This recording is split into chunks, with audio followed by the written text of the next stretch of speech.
Hey guys, Kyle, the Death Knight of Anime here, bringing you my review for One Piece chapter 983. And yeah, this was definitely an interesting chapter for sure. So pretty much before we get into the actual details of the chapter, I do have to talk about the pacing.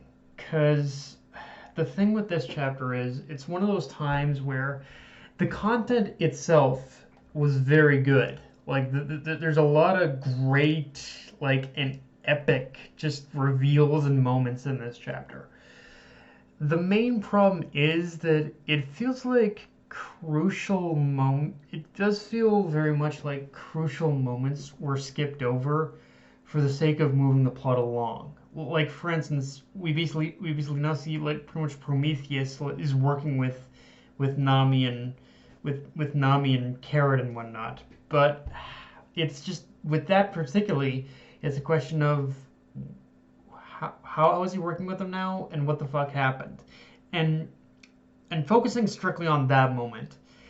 The thing, the thing that for me in that moment is that it goes beyond just Oda jumping from scene to scene because I've read and watched One Piece for a long time. I know the dude's style. He always skips something and usually addresses it later. But the reason why I'm a little more critical of the Nami thing right now is because it did feel like there was potential to see her develop further.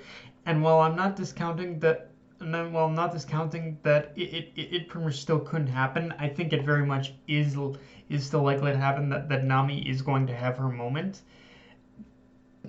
It all comes down to the presentation just and and just in the way that the transition happened from last week's chapter to this week is a little jarring because as I said because the setup last week with Nami holding on to just with that very small setup that Oda had done last week with basically with her holding on to the onto her climate act and seeing and again seeing what is it and seeing basically like pretty much Zeus having have like potential like coming out of her climate act. There was I think there was potential. There was a very nice potential setup there.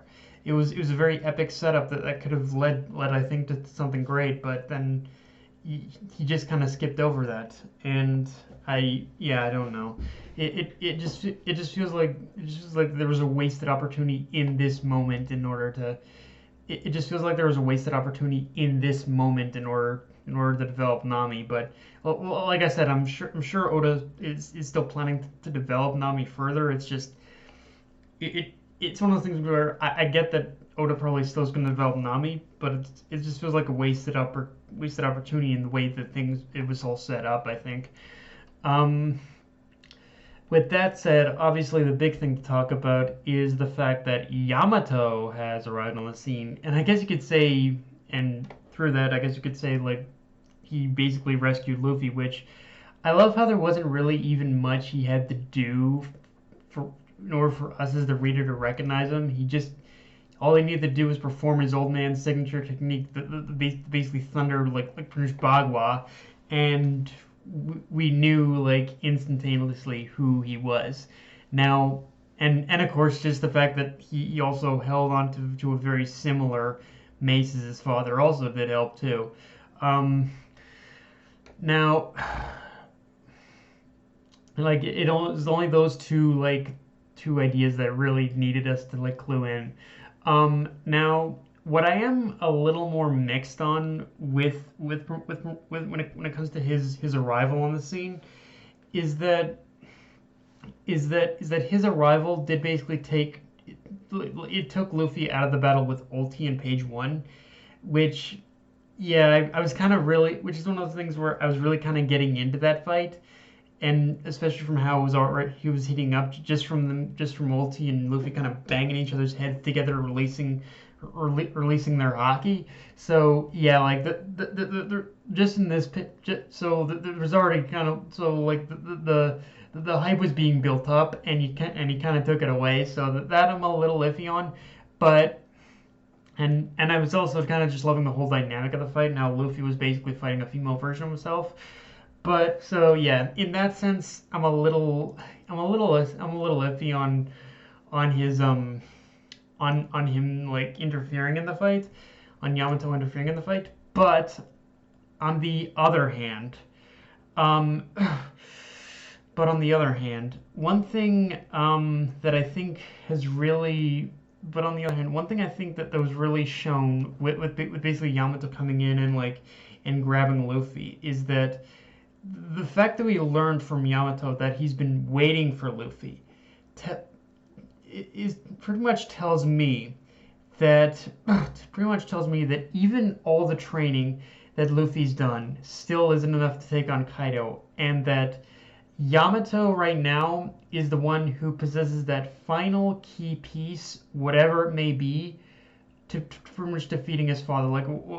And like Yamato right now, I think is kind of the one person who would know the best, like what the best, like the best weakness to exploit in order to defeat his father. And so yeah, I think that's the one thing to definitely keep an eye on with Yamato, is that I think he is going to be like the final key piece needed in order to defeat his father. Like we've gotten all these different pieces coming together, and we've gotten all these different pieces and all these different pieces like from like pretty much like pretty much Odin's swords and Luffy developing the technique that pretty much Rayleigh had that Rayleigh and pretty much Hyogoro know. So we've gotten all these little pieces, but now with Yamato throwing into the ring, I think he's like the pretty much final big piece needed in order to show that in order to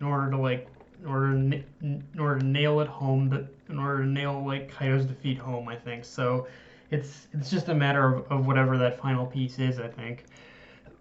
um, and yeah, in general, and it definitely goes without saying that I seriously want Yamato's history explained and what exactly caused him to break away from his father. Like, there's definitely a lot of mystery right now behind like Yamato's relationship with Kaido, and like, who knows? Maybe the reason he broke away is tied to Kaido's like penchant for committing suicide. Who knows? I mean, like Oda has found weirder ways in which to connect the relationship between people. So yeah, it could be that too. Who knows? um, Now, with that said, one thing Yamato could be doing in this current moment is probably taking Luffy to the square to rescue Momonosuke, which, given his current situation, I'm definitely all for if that is the case. The only thing I'm still kind of hoping is that if they manage to rescue Momonosuke, that Momo himself will still, in some shape or form, awaken Conqueror's Haki, because whether during the escape or before he's even rescued, because I do still believe this whole setup right now with Momonosuke's like execution is ripe for him to awaken that power.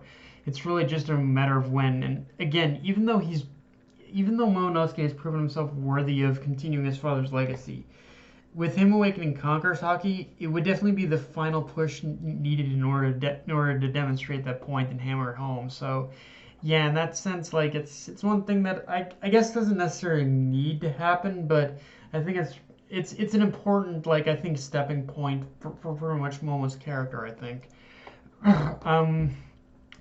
Now, one thing I do want to talk about in this chapter are the moments where we see Zoro, Kid, and Killer basically looking like the pressure is finally like the pressure of like being the decoys and taking on Kaido's men are kind of starting to get to them. Like the pressure is really starting to pile on, and I know there are going to be people calling it out that they shouldn't be having this hard a time, but honestly, I'd say this is right in line with the crew that serves under Yonko on the level of Kaido. Like obviously there are going to be scrubs for sure, but even if you look at the thread throughout Wano right now, even among the scrubs, there's going to be some extra powerful foes, and that is one thing I think I'll always be giving Oda credit for with this arc is he's giving Kaido's crew the respect they deserve, even among the members we might not necessarily perceive as threats, or at least not comparably on the level to like the headliners or the all stars. Like these pretty much people are like Kaido's crew as a whole are do have varying levels of strength, but even among the weaker ones still are pretty strong, I'd say. So yeah, I think it fits right in line right now.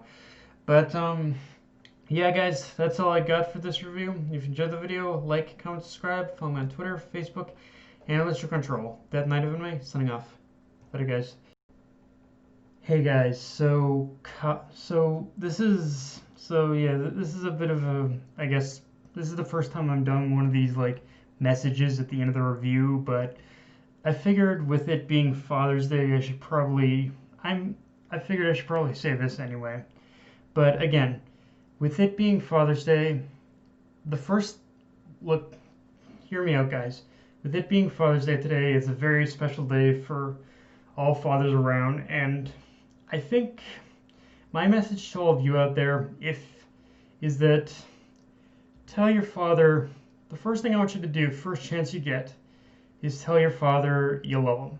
And even after Father's Day, even if this may seem like even though it might seem weird at times, or just, it might not never seem like the right time, even if it might not seem like it, always try and tell your father that you love him. Otherwise, you might eventually be facing yourself down with more than a couple of regrets if you don't. Like, trust me, Lord knows, on this particular day, I'm definitely finding myself with more than a couple of regrets. So, but yeah, just a little message I wanted to give you all. But just tell your father you love him. Bye, guys.